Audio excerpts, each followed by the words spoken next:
Entendes o que estás lendo? O podcast que te leva através das páginas da Bíblia, livro por livro, capítulo por capítulo. Uma exposição bíblica emocionante.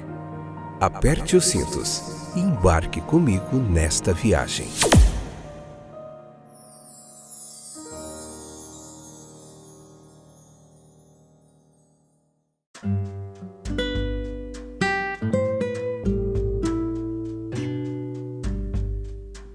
Olá, meus queridos companheiros de viagem através das páginas da Bíblia. Tudo bem com vocês? Que alegria poder estar aqui de volta. Como que vocês estão? Vamos estudar mais um pouquinho a palavra de Deus hoje? Hoje é o capítulo 5 do Evangelho de Levítico, essa que é a 5ª temporada. Deixa eu só achar aqui minhas anotações para não se perder. Capítulo 5, a parte 1.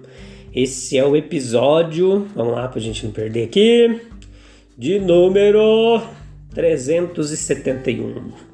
Hoje nós vamos continuar estudando aqui sobre todo esse contexto dos sacrifícios. A gente faz uma hermenêutica bastante apurada dentro de uma exegese bíblica clara, objetiva aqui para você. Se você quer aprender um pouquinho de teologia bíblica de forma gratuita, você está no local certo.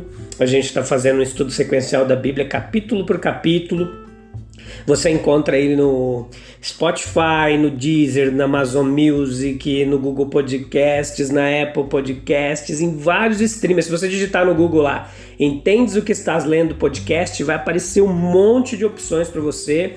E lá você encontra o livro de Gênesis, capítulo por capítulo.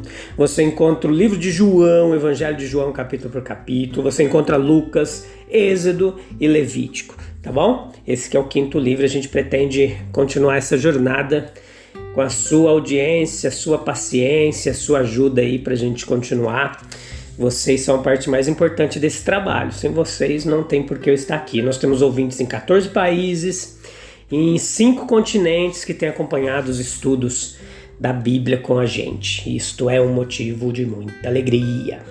Então o salmista, ele exclamou: quem pode entender os seus erros?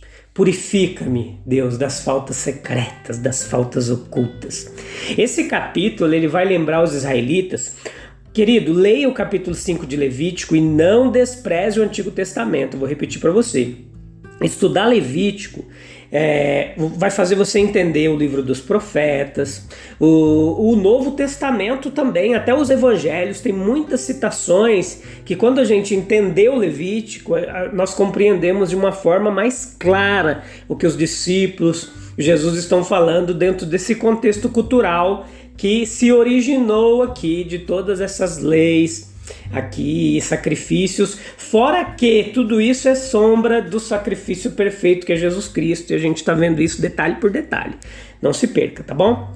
Esse capítulo, ele lembra os israelitas de várias maneiras pelas quais, sem ter sido determinado, o pecado ele pode resultar através do silêncio, ocultação de conhecimento, versículo 1, através da contaminação pelo contato com a impureza do homem ou animal, versículo 2, ou através de declarações imprudentes, versículo 4. Era possível inadvertidamente transgredir as leis de Deus. O pecado, ele assume muitas formas. Pode ser da voz ou do ato, por palavra ou ação. Pode ser incorrido em conexão com as partes mais nobres ou inferiores da criação de Deus.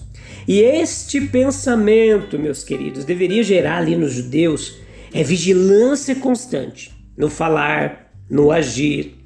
Nunca nós podemos ter certeza de nos preservar da contaminação do mal. Está em todo lugar. Aquele que pensa estar em pé, cuidado para não cair. A abolição que vem, a libertação pelo Evangelho, dessas restrições cerimoniais aqui, ela aumentou ainda mais do que diminuiu o rigor dos preceitos obrigatoriamente, universalmente obrigatórios, tornando-os mais perscrutadores de caráter. O nosso Senhor, ele ensinou que pode haver adultério em um olhar, um assassinato em um pensamento. Então nós não precisamos nos preocupar tanto com o pecado particular quanto com o fato da transgressão. Ele levará a sua iniquidade, versículo 1. Ele será impuro e culpado, versículo 2.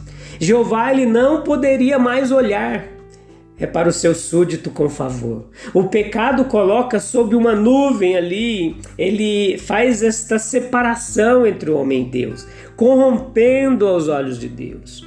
E só a ignorância ela pode manter o homem à vontade em tais circunstâncias. A alma que se desperta, que acorda, ela exclama: Pai, eu pequei, e porque transgredi o mandamento do Senhor.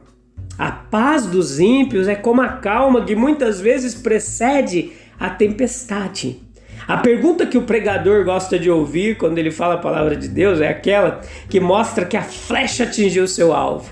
Quando o pecador agonizante pergunta: o que devo fazer para ser salvo? Pela lei vem o conhecimento do pecado. Mas deixar o assunto aqui seria sujeitar o transgressor a uma angústia intolerável. Veja que para restaurar a comunhão com Deus deveria haver aqui confissão de culpabilidade. Versículo 5 fala: ele confessará que pecou nisso. Pequei contra o céu e diante de ti, como diria o filho pródigo. E esse reconhecimento do indivíduo é devido à majestade de Deus e é o primeiro passo para expiar todo o dano causado pelo pecado. O transgressor, ele não é capaz o suficiente para apaziguar a própria divindade ofendida. Uma oferta imaculada é exigida, que deve ser abatida pelo servo de Deus e seu sangue aspergido sobre o altar, e os outros ritos de uma oferta pelo pecado devidamente realizados. Não é suficiente reconhecer, se arrepender de seus erros. Queremos uma oferta pelo pecado. O Cordeiro de Deus, para que possamos fazer menção de sua justiça e desfrutar da virtude expiatória de seu sangue. Não é o ofensor, versículo 6, mas o sacerdote quem faz a expiação. Além de nosso grande sumo sacerdote, nossas orações, confissões, votos, presentes, ofertas são inúteis. Ninguém vem ao Pai senão por mim. Foi o que Jesus disse. Um cordeiro, um cabrito, 2 rolinhas ou pombos ou um punhado de farinha fina seriam aceitos como oferta propiciatória aqui. Nenhuma classe da comunidade é excluída de uma expiação por falta de meios. A consideração aqui prestada aos recursos das classes mais humildes e o mesmo objetivo, entenda comigo, é alcançado sob o Evangelho, fornecendo um caminho de salvação acessível a todos, adequado até analfabetos e instruídos, homens de posses ou pobres. Em cada caso, o perdão é completo, ser-lhe-á perdoado. A ação feita não pode ser desfeita, mas suas consequências podem ser evitadas. Deus ele trata o cristão como se nunca tivesse pecado. As suas iniquidades são lançadas, segundo nos ensina a palavra de Deus, longe da divindade e esquecidas, jamais serão lembradas novamente, apagadas completamente. Os medos são banidos e a comunhão com o Criador, uma vez perdida, é retornada. Com cada transgressão subsequente, o mesmo procedimento é adotado.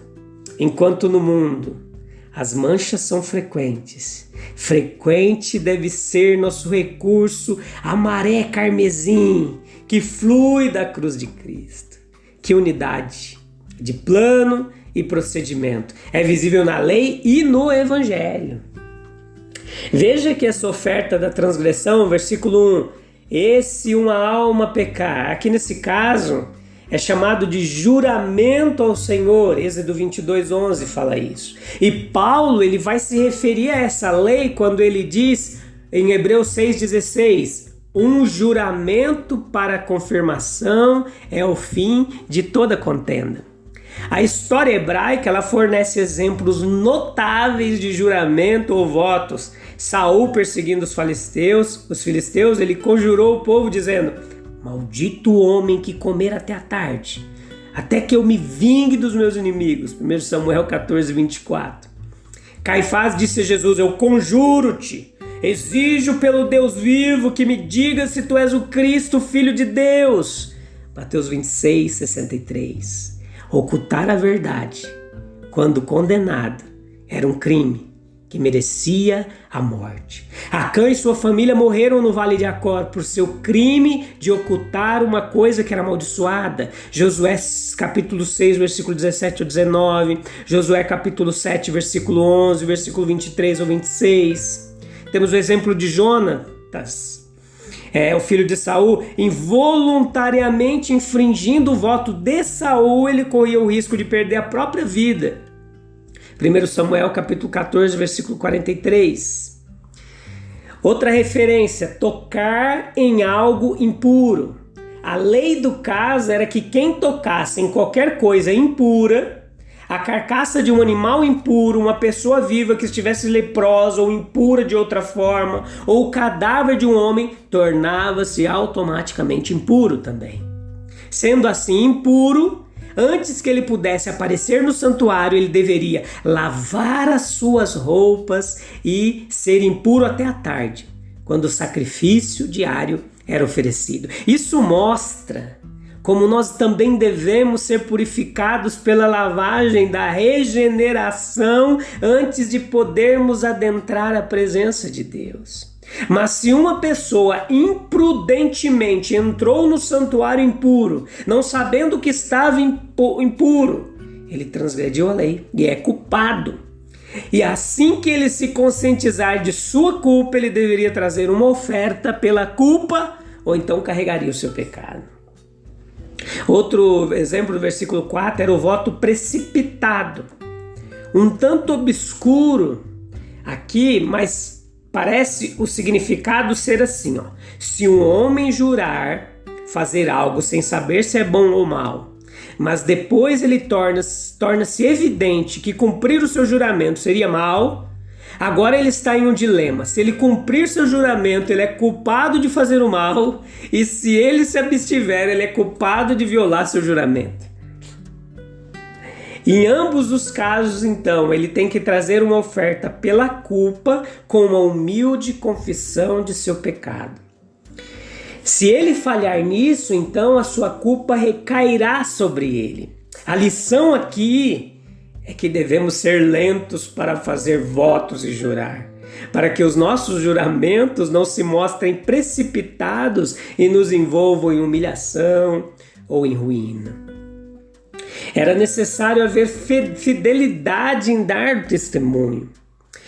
A pecaminosidade de reter provas em um tribunal aqui, formal e solenemente, é incorporado aos estatutos divinos.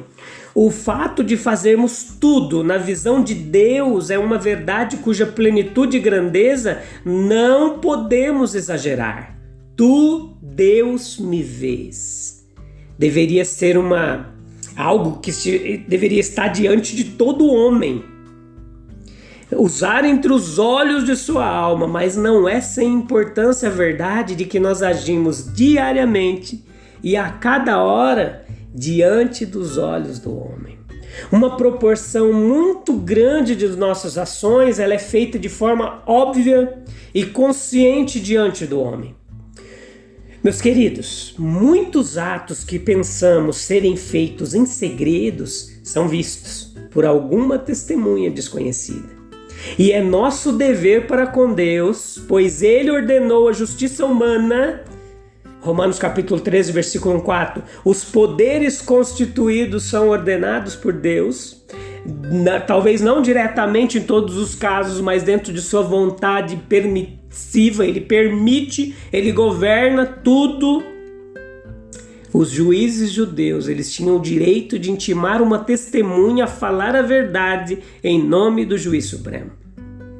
Se, portanto, nós retivemos sob juramento o que sabemos, nós estamos desconsiderando uma exigência que vem direta e definitivamente do próprio Deus. É também o nosso dever para com a sociedade e a comunidade da qual somos membros. Ela tem o direito de esperar que participemos da necessária condenação e punição do crime. Quando convocados solenemente para declarar o que sabemos, e especialmente quando o juramento do Senhor está sobre nós, não somos livres para reter evidências, mas somos obrigados a divulgá-las. É ainda o nosso dever para com nós mesmos, pois se formos chamados a testemunhar e se nos comprometermos, ou mesmo devemos nos comprometer a falar tudo o que sabemos, e se então suprimirmos testemunhos importantes, estamos conscientemente enganando aqueles que ouvem, não estamos falando a verdade, mas agindo com falsidade, e com isso prejudicando a nossa própria alma. Para a gente finalizar aqui, meus queridos, agora, veja que os casos de ocultação de conhecimento, impureza cerimonial, capítulo 5, do versículo 1 ao 13, elas são, em certo sentido, aqui ofensas, embora não sejam apropriadamente classificadas como ofertas pela transgressão. A base da culpa é a relação da aliança violada. O dever do homem para com seus semelhantes era exaltado e ele deve falar a verdade, toda a verdade, nada além da verdade, pois somos membros uns dos outros. Isso promoveu a vigilância e uma circunspecção na conduta, uma atenção maior na conduta, tanto pessoal como familiar. Veja que você é puro tanto em seus atos intencionais quanto em suas circunstâncias, onde em sabedoria para com aqueles que estão fora. A oferta fornecida e a expiação possível em todos os casos, mesmo os mais minuciosos, claramente ditos, Deus perdoará abundantemente. A aliança não pretendia ser escravidão, era salvação, não destruição. Se alguém pecar, há perdão. Mas isso esperava ser gloriosamente ilustrado quando o cumprimento perfeito da lei, ele foi estabelecido nele que se ofereceu sem mácula, aquele que é capaz de salvar perfeitamente todos os que por ele se chegam a Deus. Tá bom, meus queridos? Então aqui é o estabelecimento das leis de uma nova sociedade que estava começando ali em Israel. É muito importante a gente saber, porque tudo, essa é a base de toda aquela sociedade, se a gente quiser entender as outras partes da Bíblia. Então a gente mergulha fundo aqui. Se você quer mergulhar fundo toda a teologia bíblica e compreensão dessa teologia do Antigo Testamento, é aqui mesmo, tá bom? Então a gente vai continuar se aprofundando nos próximos episódios. Eu vou continuar detalhando, explicando o máximo para você. Se você não entender a primeira vez, escute novamente até que você compreenda. Também, se quiser tirar dúvida, entre em contato com a gente aí no Entendes _ o que estás lendo, no Instagram, nosso e-mail, WhatsApp, tá tudo aí. Estou à sua disposição para a gente falar sobre a palavra de Deus. Esse é meu prazer e a minha paixão. A gente se encontra em breve no próximo episódio. Um abraço, Deus abençoe, até lá.